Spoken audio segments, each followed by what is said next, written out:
بسم اللہ الرحمن الرحیم الحمد للہ رب العالمین والصلاة والسلام علی اشرف المرسلین نبینا و سیدنا محمد وعلی آلہ و اصحابہ اجمعین۔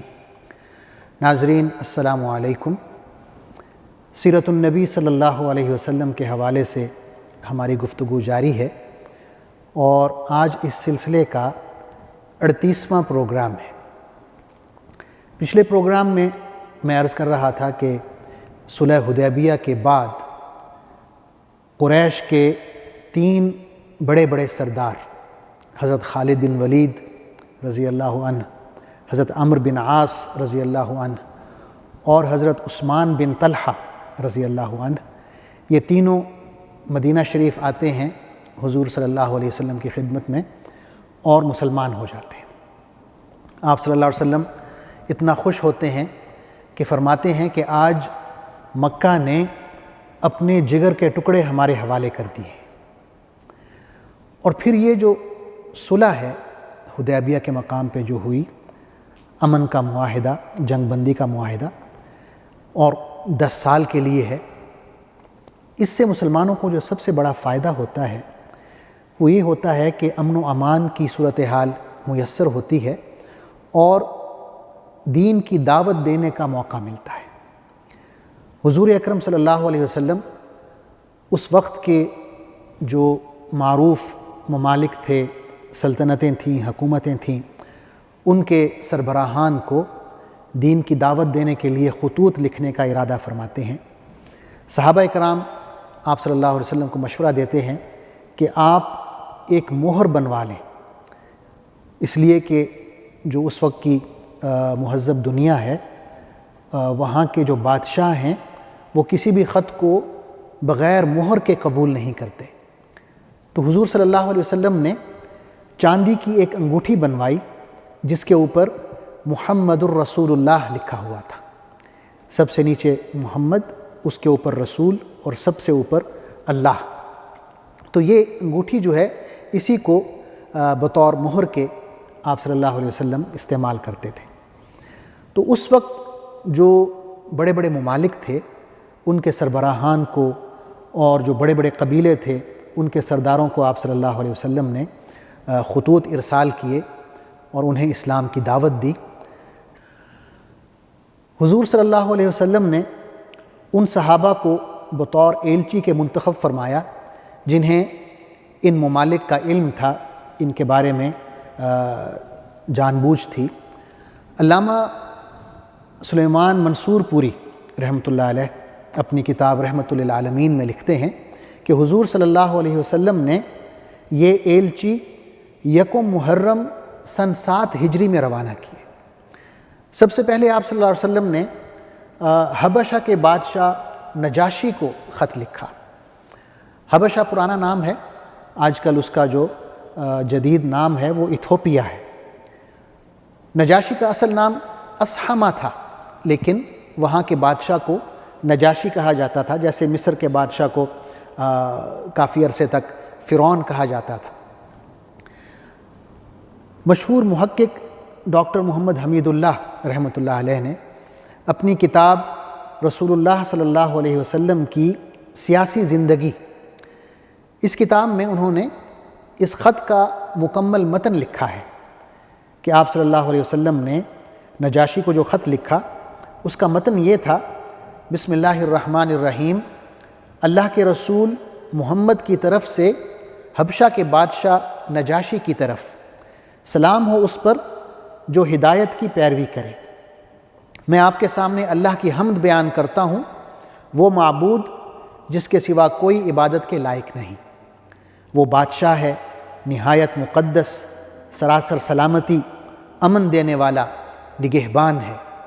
میں اقرار کرتا ہوں کہ عیسیٰ ابن مریم ایک روح ہیں اللہ کی طرف سے اور ایک فرمان ہے جو اللہ نے حضرت مریم علیہ السلام کی طرف بھیجا۔ حضرت مریم جو کنواری، پاک اور اللہ کی حفاظت میں تھیں، اللہ کی روح اور پھونک سے حاملہ ہوئیں اور حضرت عیسیٰ علیہ السلام کی ایسے ہی پیدائش ہوئی جیسے حضرت آدم علیہ السلام کی، کہ اللہ نے اپنے ہاتھ سے انہیں پیدا کیا۔ میں آپ کو اللہ کی طرف بلاتا ہوں جو اکیلا ہے، جس کا کوئی شریک نہیں۔ میں آپ کو اللہ کی اطاعت پر ثابت قدم رہنے کی دعوت دیتا ہوں، اور یہ کہ میرا اتباع کریں اور اس وحی پر ایمان لائیں جو میرے پاس آئی ہے، کیونکہ میں اللہ کا رسول ہوں۔ میں آپ کو اور آپ کی فوجوں کو اللہ کی طرف بلاتا ہوں۔ میں نے نہایت خیرخواہی سے آپ تک پیغام پہنچا دیا ہے۔ آپ کے لیے بہتر ہے کہ میری نصیحت قبول کریں۔ سلام ہو اس پر جو ہدایت کی پیروی کرے۔ یہ خط کا متن ہے، اور روایات میں یہ آتا ہے کہ جب نجاشی نے یہ خط پڑھا تو اس نے ادب سے خط کو اپنی آنکھوں سے لگایا، اپنے تخت سے نیچے اترا اور اسلام قبول کر لیا۔ جو دوسرا خط ہے وہ مصر کے بادشاہ کو بھیجا گیا، مقوقس اس کا نام بتایا گیا ہے، اور حضرت حاتب بن ابی بلتع رضی اللہ عنہ کو بطور ایلچی کے بھیجا گیا۔ اس خط کا جو متن ہے وہ اس طرح ہے: بسم اللہ الرحمن الرحیم، اللہ کے رسول محمد کی طرف سے قبطیوں کے بادشاہ مقوقس کی طرف، سلام ہو اس پر جو ہدایت کی پیروی کرے۔ میں تمہیں اسلام کی دعوت دیتا ہوں، مسلمان ہو جاؤ، سلامتی میں رہو گے، اور اللہ تمہیں دوہرا اجر دے گا۔ اگر تم انکار کرتے ہو تو تمام قبطیوں کا گناہ بھی تمہارے حصے میں آئے گا۔ پھر آپ صلی اللہ علیہ وسلم نے ایک آیت لکھی: یا اہل الکتاب تعالوا الی کلمۃ سواء بیننا وبینکم الا نعبد الا اللہ ولا نشرک بہ شیئا ولا یتخذ بعضنا بعضا اربابا من دون اللہ فإن تولوا فقولوا اشہدوا بأننا مسلمون، کہ اے اہل کتاب، آؤ ایک ایسی بات کی طرف جو ہمارے اور تمہارے درمیان یکساں ہے، یہ کہ ہم اللہ کے سوا کسی کی بندگی نہ کریں، اس کے ساتھ کسی کو شریک نہ ٹھہرائیں، اور ہم میں سے کوئی اللہ کے سوا کسی کو اپنا رب نہ بنا لے۔ اس دعوت کو قبول کرنے سے اگر وہ منہ موڑیں تو صاف کہہ دو کہ گواہ رہو کہ ہم صرف خدا کی بندگی اور اطاعت کرنے والے یعنی مسلمان ہیں۔ حضرت حاتب رضی اللہ عنہ یہ خط لے کر مصر کے بادشاہ مقوقس کے پاس جاتے ہیں، اور اس سے یوں کہتے ہیں کہ اس ملک میں یعنی مصر میں آپ سے پہلے بھی ایک بادشاہ گزرا ہے، فرعون کی طرف اشارہ، کہ جس نے خدائی کا دعویٰ کیا اور اللہ نے اسے دنیا و آخرت کے بدترین عذاب میں مبتلا کر دیا۔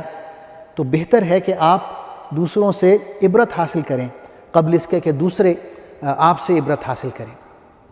تو مقوقس نے کہا کہ ہمارا اپنا ایک دین ہے، اور ہم اپنا دین تبھی چھوڑیں گے جب ہمیں یقین ہو کہ جس دین کے لیے ہم اپنا دین چھوڑ رہے ہیں وہ دین زیادہ بہتر ہے۔ اس نے کچھ وقت مانگا، اور اس کے بعد اس نے حضور اکرم صلی اللہ علیہ وسلم کو اس خط کا جواب دیا، جس میں یہ تھا کہ آپ کا ایلچی میری طرف آیا ہے، اور میں نے اس کا احترام کیا ہے، اس کی عزت کی ہے، اور مجھے معلوم تھا کہ یہ جو زمانہ ہے یہ آخری نبی کے آنے کا زمانہ ہے، لیکن میں یہ گمان کرتا تھا کہ یہ جو آخری نبی ہیں یہ ملک شام سے آئیں گے، یعنی وہ یہ کہنا چاہ رہے ہیں کہ مجھے یہ معلوم نہیں تھا کہ وہ عرب سے آئیں گے۔ اور پھر وہ یہ کہتا ہے کہ میں نے آپ کے لیے کچھ تحفے بھیجے ہیں، 2 کنیزیں بھیجی ہیں، کپڑے بھیجے ہیں، اور ایک خچر بھیجا ہے آپ کے لیے۔ لیکن اس خط میں اس نے اسلام قبول کرنے کا یا نہ قبول کرنے کا کوئی ذکر نہیں کیا۔ تو آپ صلی اللہ علیہ وسلم نے وہ تحائف قبول کیے۔ جو 2 کنیزیں بھیجیں ان میں ایک کا نام ماریہ ہے اور دوسری کا نام سیرین ہے۔ حضرت ماریہ کو آپ صلی اللہ علیہ وسلم نے خود رکھا، اور حضرت سیرین کو صحابی رسول حسان بن ثابت رضی اللہ عنہ کے حوالے کر دیا۔ یہ مصر کے بادشاہ کی طرف جو خط ہے اس کا حال ہے۔ تیسرا خط جو آپ صلی اللہ علیہ وسلم نے بھیجا ہے وہ ایران کے بادشاہ کی طرف ہے، کسریٰ کی طرف۔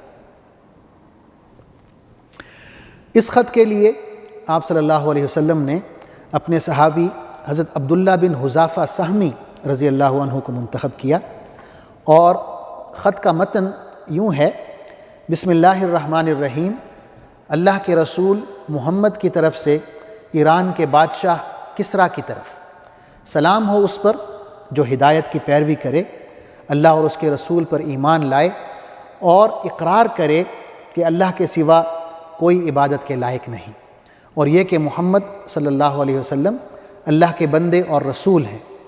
میں تمہیں اللہ کی طرف بلاتا ہوں کیونکہ اللہ نے مجھے تمام انسانوں کے لیے رسول بنا کر بھیجا ہے۔ پھر آپ نے سورہ یاسین کی ایک آیت یہاں پر لکھوائی: لِيُنذِرَ مَنْ كَانَ حَيًّا وَيَحِقَّ الْقَوْلُ عَلَى الْكَافِرِينَ، تاکہ یہ رسول ہر اس شخص کو خبردار کر دے جو زندہ ہے اور انکار کرنے والوں پر حجت قائم ہو جائے۔ مزید یہ لکھا کہ مسلمان ہو جاؤ، سلامتی میں رہو گے، اگر تم انکار کرتے ہو تو آتش پرستوں کا گناہ بھی تمہارے حصے میں آئے گا۔ کسریٰ نے جب یہ خط دیکھا تو غصے میں آ گیا اور بدتمیزی کی، گستاخی کی، اور اس نے یہ کہا کہ میری رعایا کا ایک معمولی شخص مجھے خط لکھتا ہے اور اپنا نام میرے نام سے پہلے لکھتا ہے، اور یہ کہہ کے اس نے خط کو پھاڑ دیا، ٹکڑے ٹکڑے کر دیا۔ حضور صلی اللہ علیہ وسلم تک جب یہ خبر پہنچی تو آپ نے فرمایا کہ اللہ اس کی بادشاہت کو بھی ٹکڑے ٹکڑے کرے، اور بعد میں ایسا ہی ہوا۔ کسریٰ نے مزید یہ کیا کہ یمن میں اپنے گورنر بازان کو لکھا کہ 2 بندے بھیجو مدینہ اور اس شخص کو گرفتار کر کے میرے پاس بھیجو۔ بازان جو ایران کا گورنر تھا یمن میں، اس نے 2 بندے بھیجے اور جو مدینہ پہنچے اور آ کے انہوں نے حضور صلی اللہ علیہ وسلم کے سامنے اپنے بادشاہ کا فرمان پڑھا کہ ہمارے شہنشاہ نے ہمیں بھیجا ہے کہ ہم آپ کو گرفتار کر کے ان کے سامنے پیش کریں۔